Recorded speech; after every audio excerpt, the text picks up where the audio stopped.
Halo, salam sejahtera untuk kita semua. Perkenalkan, nama saya Ica Teresia Berutarigan.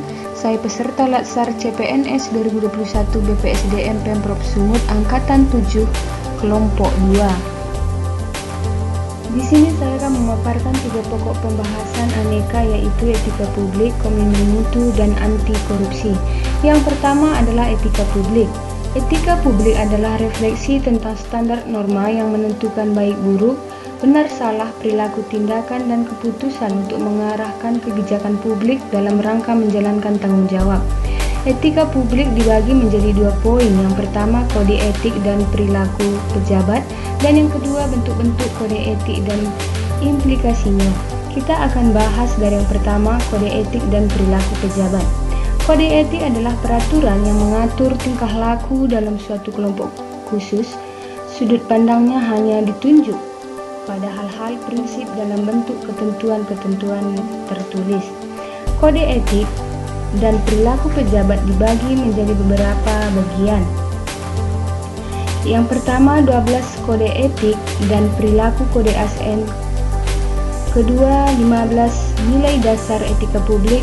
Ketiga, definisi dan lingkup etika publik. Dan keempat, dimensi etika publik. Kelima, perilaku pejabat publik.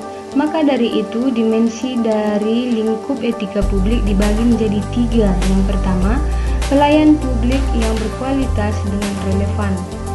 Kedua, sisi dimensi reflektif sebagai penimbang dan alat evaluasi. Dan ketiga, modalitas ketika jembatan antara norma moral dan tindakan faktual. Dan dimensi etika publik dibagi menjadi 3 bagian. Yang pertama, dimensi kualitas pelayanan publik. Yang kedua, dimensi modalitas. Yang ketiga, dimensi tindakan integritas publik. Dimensi modalitas terdiri dari 3, yaitu akuntabel, netral, dan transparan. Berikut kita akan membahas bentuk-bentuk kode etik dan implikasinya. Yang pertama, pentingnya etika dalam urusan publik.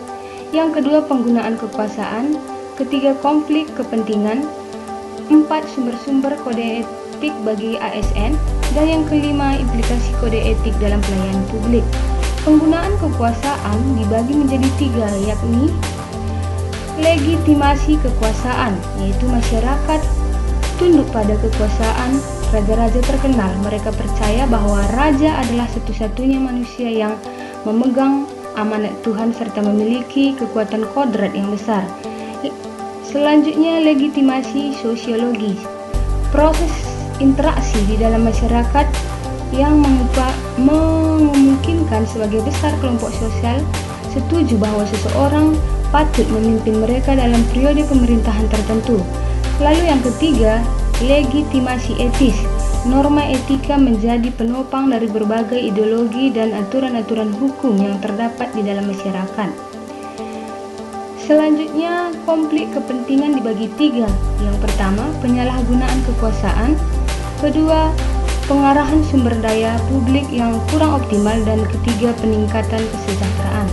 Sumber-sumber kode etik ASN yaitu tentang sumpah jabatan atau janji pegawai negeri sipil, tentang pembina jiwa Kopras dan kode etik pegawai negeri sipil, tentang aparatur negeri sipil atau ASN, tentang sumpah jabatan pegawai negeri sipil dan anggota-anggota perang, tentang peraturan disiplin pegawai negeri sipil, dan yang terakhir tentang disiplin PNS.